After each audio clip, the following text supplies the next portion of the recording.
Rotwild, the German engineering brand that doesn't ask to be liked, why it polarizes, why it survives, and where it truly sits next to Santa Cruz and Specialized.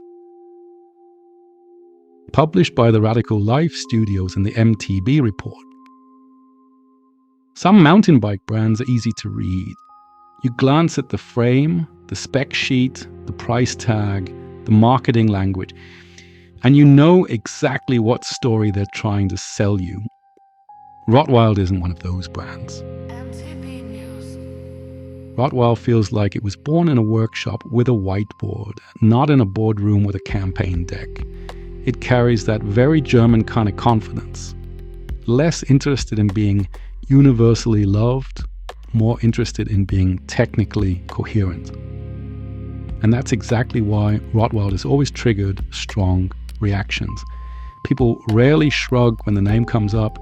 They either respect it immediately or they question it just as quickly.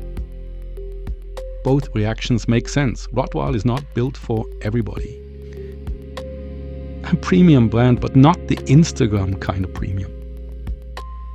Rotwild is undeniably high-end, but premium means something different here than it does for many brands.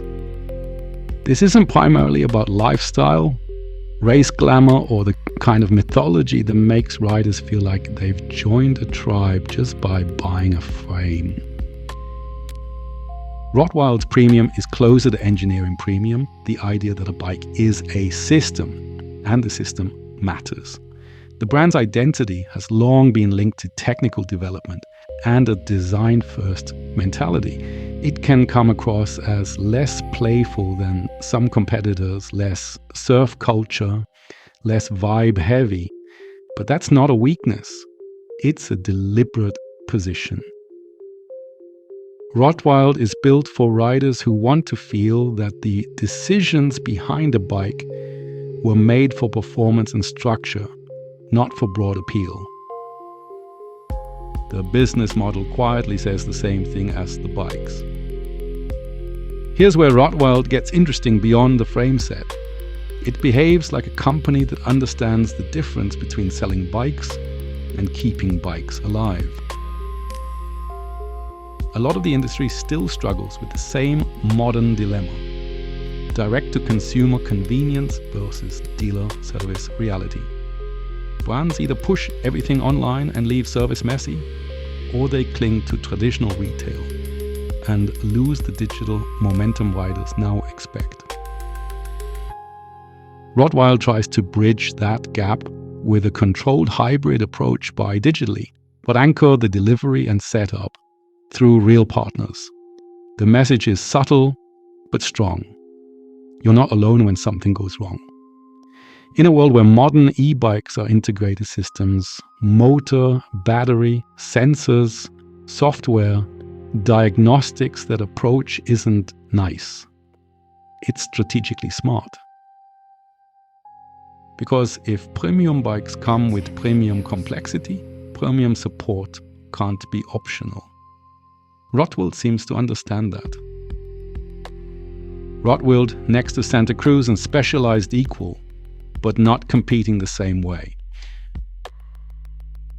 Putting Rotwild next to Santa Cruz and Specialized is useful, as long as you don't turn it into a fight.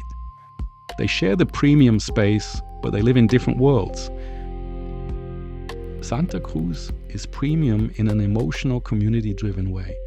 The brand has that unmistakable trail culture aura, the boutique feel, the we ride what we build identity.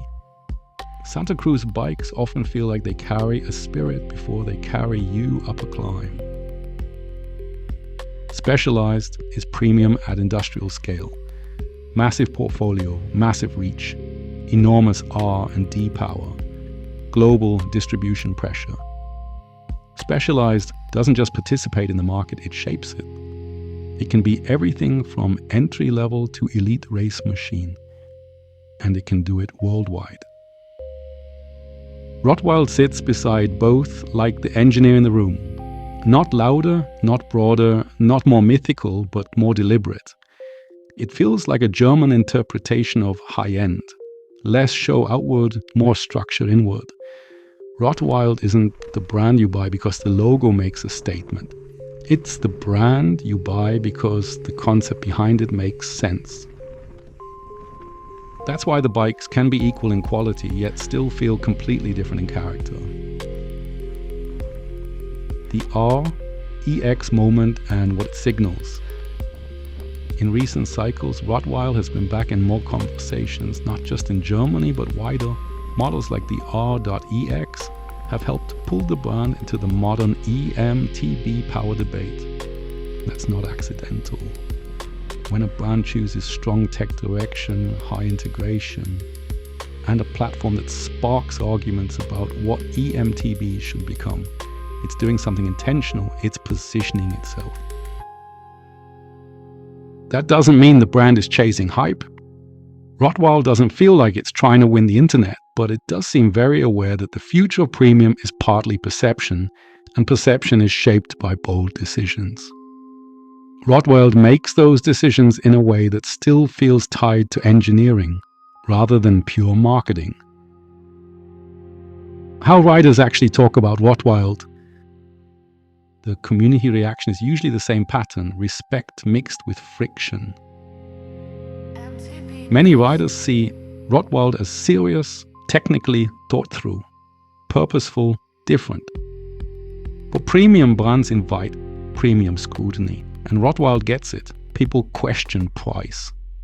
They question design choices. They question whether certain concepts are worth the complexity. And honestly, that's the healthiest kind of reputation a premium brand can have.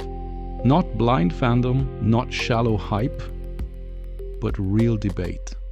In a market full of bikes that increasingly blur together, being a brand that sparks conversation can be a strength.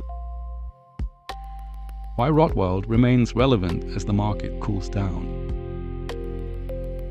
When an industry exits its growth phase and enters correction, brands don't survive by being the loudest.